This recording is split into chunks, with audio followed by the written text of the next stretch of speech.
Welcome to the Daybreak with Jeff Slakey podcast. I'm so happy you found us. Please subscribe, rate, review, and share this with your circle of influence. It's a collection of the interviews, news, and conversation during Daybreak with Jeff Slakey on iFiber One News Radio, KMAS, weekdays from 6 to 9.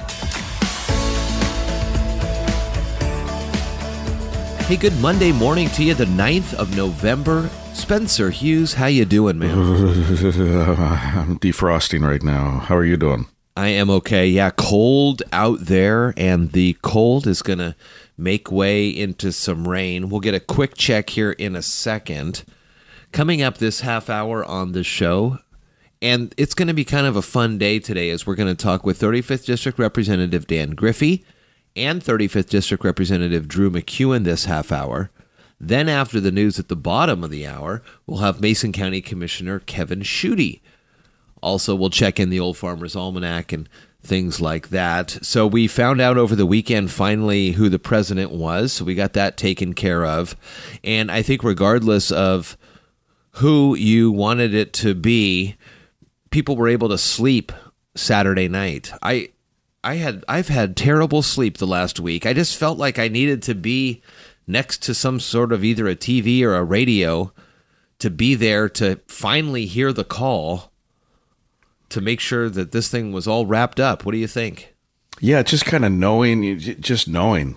There's comfort in just knowing something. I mean, the outcome, like let's say you're going to get a call whether you got a job or not. Even if you don't get the job, it's better than hanging on and wondering whether you got the job or not. It's kind of just, what do they call that? Closure, I guess, huh?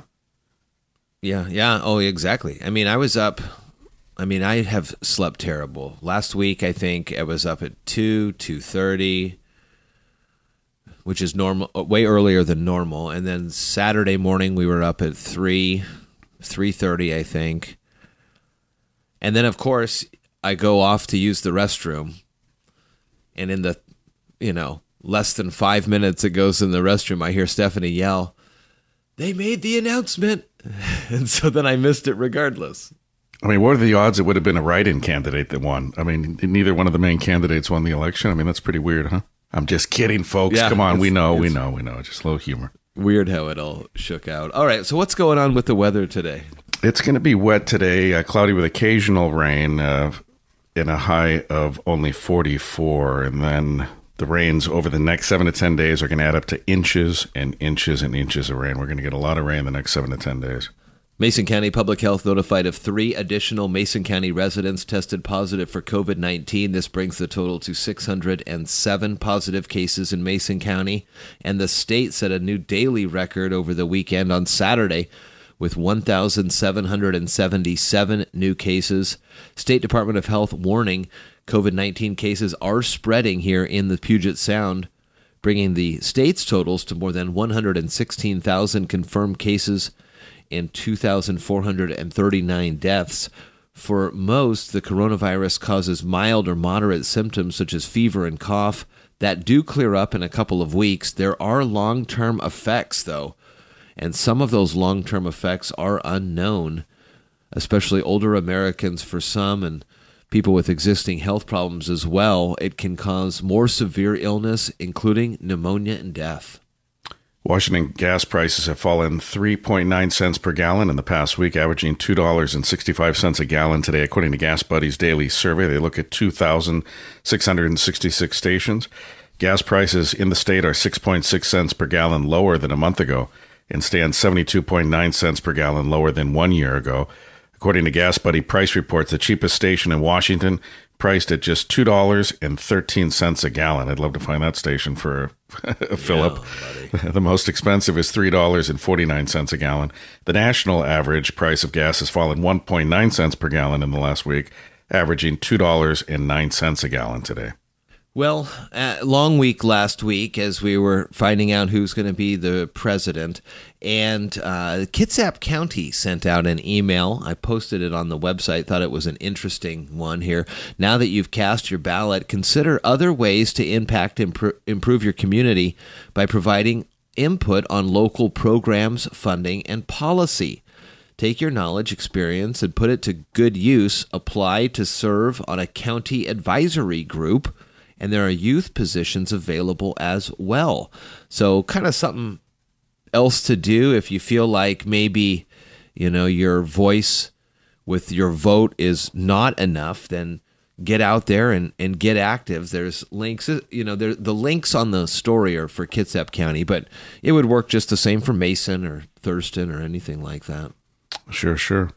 Josh Allen set aside his grief over the death of his grandmother by throwing 3 touchdown passes and scoring 1 rushing, and the Buffalo Bills unfortunately beat the Seattle Seahawks 44-34. Buffalo's defense played a major role in rattling Seattle's Russell Wilson, who was sacked 5 times, threw 2 interceptions and lost 2 fumbles. The Seahawks fell to 6-2. Seattle was undone by turnovers and a defense that surrendered 420 yards. And over the weekend as well, Jaden DeLaura passed for 2 touchdowns and ran for a score in his college debut, leading the Cougs to a 38-28 victory over Oregon State in their Pac-12 opener, heard here on the radio. Seahawks play the LA Rams this weekend, pregame at 11, kick at 1:25. Seahawks are presented by Shelton Health and Rehab, Riviera Shellfish, South Sound Appliance, Dogtown Grooming, Neil's Pharmacy, and the Shelton Athletic Club. Again, coming up today on this half hour of the program, 35th District Representative Dan Griffey and Drew MacEwen as well, talking about their wins last week. And in the second half of the hour, Basin County Commissioner Kevin Shutty. It's all coming up here on Daybreak. From the iFiber One News Radio studios, you're listening to Daybreak. Well, good morning, everybody. On the phone line, 35th District Representative Drew MacEwen headed back to Olympia after being reelected by the voters in the 35th. Good morning, Drew. How you doing? Good morning, Jeff. Great. Thank you. Congratulations on the win, and I was talking to your counterpart as well, Dan Griffey, and so we were just kind of talking about some of the things that you guys are looking at to take to Olympia. The first question, though, is, and I asked him the same thing, do you think there'll be some sort of special session in the next month or so before the official start in January? It doesn't appear so. We've had a number of leadership conversations. It's not our call. The governor can call us in, or the legislature can put itself in with a 2/3 vote of both chambers. And I don't see that happening. I think we're still trying to figure out how we're going to do session to begin with. So I don't anticipate having a special session between now and our normal start in January. Yeah, there's a lot of conversation about how the legislative session will look. Do you have a preference of full-time in the chambers, or a mixture, like a hybrid mixture, almost what they're talking about in the school districts? Or what are you thinking? Well, so there's a couple of thoughts on this. One, I think any member that wants to be there needs to be there, and anybody that doesn't feel safe to do so should feel compelled to do so. So that's one point. The second point is, we have the Constitution is very specific, as are our CWs, and that Olympia is the seat of government. I'm not opposed to doing hearings, committee hearings, remotely, and as long as we allow for full public access, I don't have any problem with that whatsoever.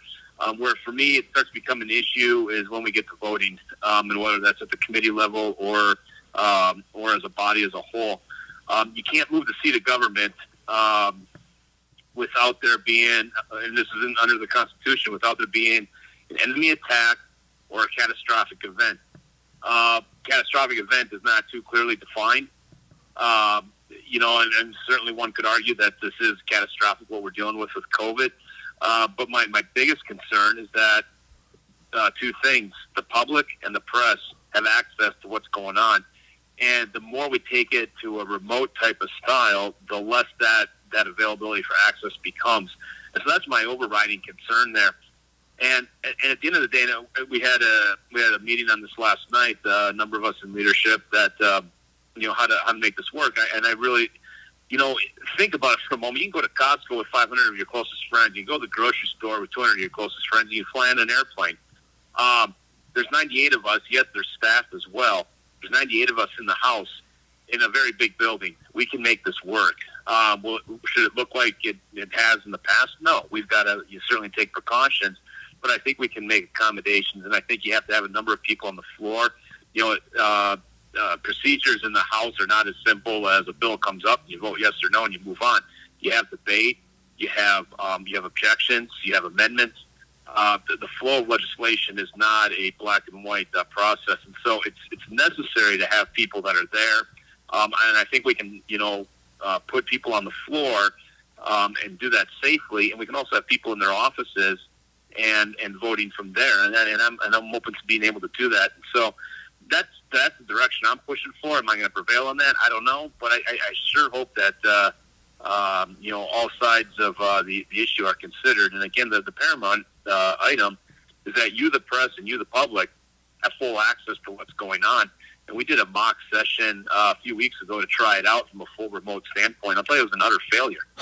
An utter failure. And if me as a member couldn't really access everything that was going on, the public or the press sure as heck isn't going to be able to either. Wow. I'm looking at this week that was in the elections, and one of the most biggest divides that we are seeing is something that you and I talk about often. It's the rural and urban divide between the cities and the rural communities like Mason County is much of. Yeah. How are we going to work moving forward now to try to come up with some commonalities, some common language? It appears that Democrats have a hard time talking to Republicans in rural areas, and Republicans have a hard time talking to Democrats in urban areas. Yeah, I think there's some things that need to be a statewide issue, and and there's other things that need to be more locally driven, and you can't take a one size fits all. And so, let's just take two examples. I think it's perfectly fine for the state to set overall graduation standards for a K-12 education, but I also think that individual districts should be able to determine how best to achieve those. And so, and a good example of this is the sex education bill. That was a very heavy top-down mandate. I think that's something that should be decided more at a local level than on a statewide basis. And we've got to we have to listen to each other. I mean, pick a downtown Seattle legislator. That person's not going to win in my district, and I'm not going to win in their district. Right. So we need to acknowledge that. And one, you find commonality, you find common ground where we agree on things, and you work on those first.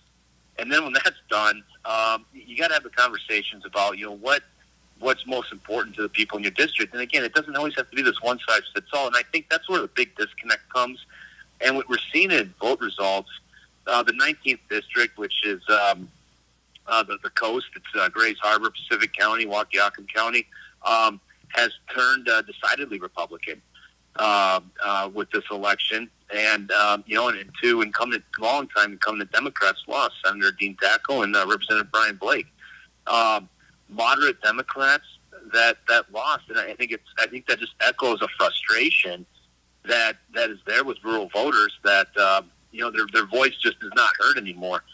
So we need to find. Again, I acknowledge that I'm not going to win in a downtown Seattle legislative district. We've got to find a way to acknowledge the differences and allow communities to grow and to prosper within their view of the issues. And I think we can do that. And the sooner we can figure out how to do that, the better we're going to be as a state. 35th District Representative Drew MacEwen on the phone line now, heading back to Olympia after being reelected by the constituents in the 35th. And as I mentioned to Representative Griffey, I know this is way out ahead of your scheduling and everything, but once we get that figured out, if you're up to it, we'll have our revisits, our weekly visits of things that are happening in Olympia. Oh, absolutely. And I think during this time period with, again, looking at how the legislature is and isn't going to operate, I think it's even more imperative that we, again, make sure that the press and the public have as much full access as they can. So I'm all for doing that. Look forward to it. Very cool. Thank you, sir, and congratulations once again. Hey, thank you, Jeff. Have a great day. You're listening to Daybreak on iFiber One News Radio. Well, good morning to you here on the phone line. 35th District Representative once again, Dan Griffey. Dan, how you doing? I'm doing well, Jeff. Thanks for calling. And congratulations on the win. This is an exciting time for you. Also, 35th District Representative Drew MacEwen will be heading back to Olympia. Now, the question I have for you, do you think you'll be heading back to Olympia sooner than the traditional start of the session in January? Are you going to be called back for a special session now that the election's over? It doesn't look like it. We've done a couple practice models of what a virtual session would look like, and demoed that. And I think we're going to go back at our normal time. And when you go back, is it going to be more of how it used to be, or do you think that some of this virtual communication may work? It's yet to be determined. I have a big concern that it might lock out some of the constituent input that we normally have, the great constituent input that we normally have to change laws, but that is yet to be determined.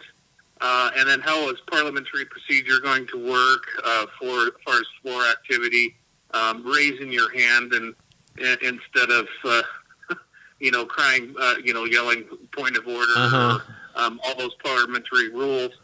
Getting how that's going to work out and function is yet to be determined as well. What are some of the things that you'd like to work on in the next session here? Yeah, I really want to continue our work on law and justice reform without having guttural knee-jerk reactions to defund the police. I worked on a bill last year that was fully supported by law enforcement to have a central collection point of all police use of force. Law enforcement supported it because they believe that the data will exonerate law enforcement officers at times, and sometimes it might give them good data to take care of those that aren't good actors. I want to work on a bill that makes it illegal to show pornography to young children. We know that that is a way that monsters groom children at a very young age. And we want to come up with something that is narrowly drafted, that meets constitutionality and helps us protect kids from that troublesome grooming activity. What about with coronavirus and the schools into next year? Where do you think we need to be by either the end of this year or in the next couple months of 2021?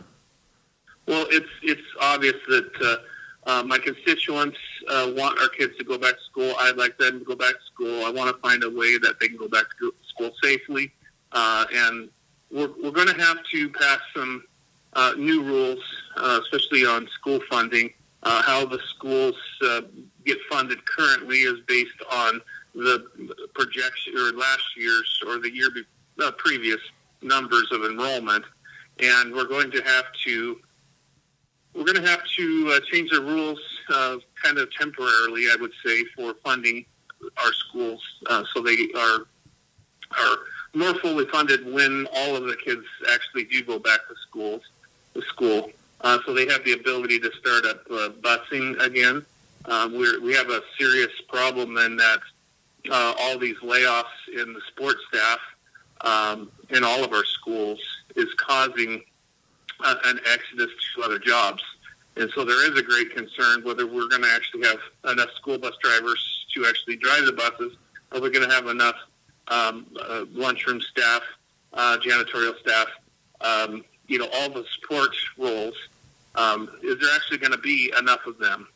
And so we're working on ideas how we can support our schools and give them the tools that they need to open up as soon as possible. Well, we've got a long session ahead of us here starting in January with 35th District Representative Dan Griffey heading back to the Capitol after being reelected by the constituents in the 35th. And once you get a better sense of your schedule, I know we're way out before that, but once you get a better sense of your schedule, we'll start working in those weekly updates if that works for you.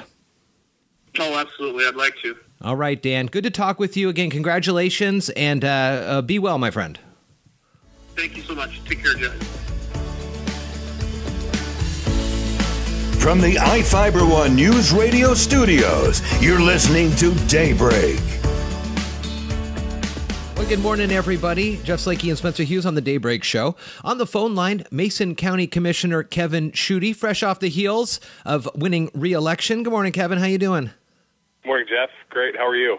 I'm well, thanks, and good to hear your voice. Congratulations. I know you were running unopposed, which in its own right says a lot about the work that you're doing in the county, that, folks in your districts feel like you're representing them just fine, but now we need to kind of move forward here. And what are some of the things that you and the other county commissioners have been looking at or talking about as we move into 2021? Yeah, well, first off, Jeff, I appreciate you having me on, and just a heartfelt thank you to the voters in Mason County for entrusting me with a second term as commissioner from District 2. It's humbling, especially as we see some of the results roll in statewide and across the nation, to know that there are some definite divisions in our country that need to be worked on, but to have the overwhelming support of Mason County's voters is truly humbling. And the message I think that they're sending is get back to work. Right. So that's exactly what I'm going to do. And working with the commission, we have some challenges ahead of us. There's no doubt about that. We need to continue to manage our recovery from COVID-19. It's still alive and well in our community and across the state and nation. And so we need to be mindful about doing things to keep people safe and healthy. We need to be encouraging people to take seriously the recommendations of our public health officials and mask up and distance, especially as we get into the holiday seasons. And so that's always going to be, kind of first and foremost in my mind. But also, how do we recover economically? How do we bring jobs and opportunity to Mason County as we come out of the pandemic-related recession? Is definitely going to be a big topic of ours heading into 2021. This has just had to have been a tough year for you guys to budget next year with everything that's been going on and the funds available that are coming from the state. And then if there is ever anything, help from the federal government to offset some of these things. But what's it looking like for next year? Yeah, great question. We have, as you mentioned, we've had a pretty big influx of federal dollars passed down to us through the state. And so we're just trying to be good stewards of those dollars. I know on the sort of general non-public health side of CARES Act funding, we've received just a little bit over $5.2 million, and we've been using that to do small business grants through the Mason County Economic Development Council. We've been helping support our partners at both PUDs get utility assistance to their customers, and we're helping on the public health and housing side as well with making sure that we're getting out PPE and helping folks that have issues with paying rent, and so trying to support renters and landlords through that kind of a process as well. So we can't anticipate at this point. It's too soon to say. We can't anticipate necessarily another round of stimulus from the federal government. So we just need to kind of work with what we have. On our general budgeting, we didn't take as big a hit as many were anticipating or as other communities have taken.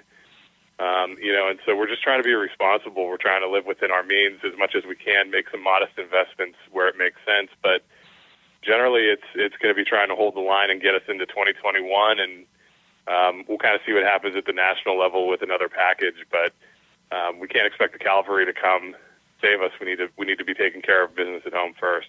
You did mention that work you're doing with the EDC. I do want to make a note that there is another Mason County Small Business COVID Relief Grant. This is the second one of these grants. Depending on the amount of employees you have in your business, it could be up to $30,000. There is a deadline for that, so make sure you head over to choosemason.com, and right there on the front page you see that one. There are also deadlines, as you mentioned, with PUD 1 and 3 for their assistance, and there's information on their websites as well. As we look ahead to this next year, if there is an opportunity to go ahead on any sort of a pet project that you have to look at the county a different way? Is there something that you'd like to try to get done by the end of next year if the time and the funds are available? Yeah, absolutely.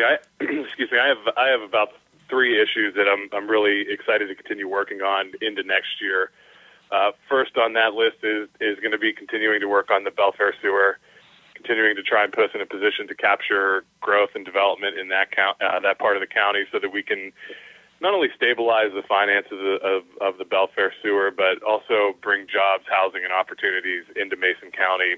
And so that's going to continue to be a top priority of mine in 2021.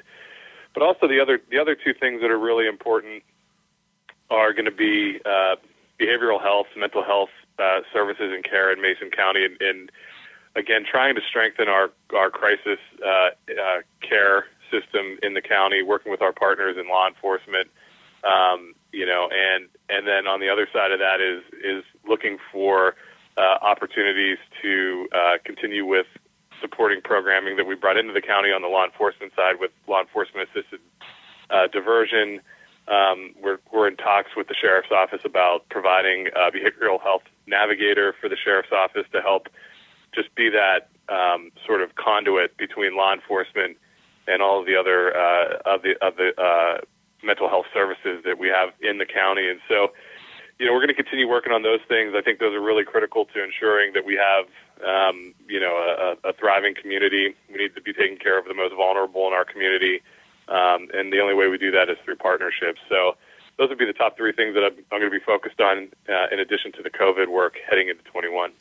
That the COVID numbers, of course, continue to rise, and we're seeing a steady increase across the country and locally within the state.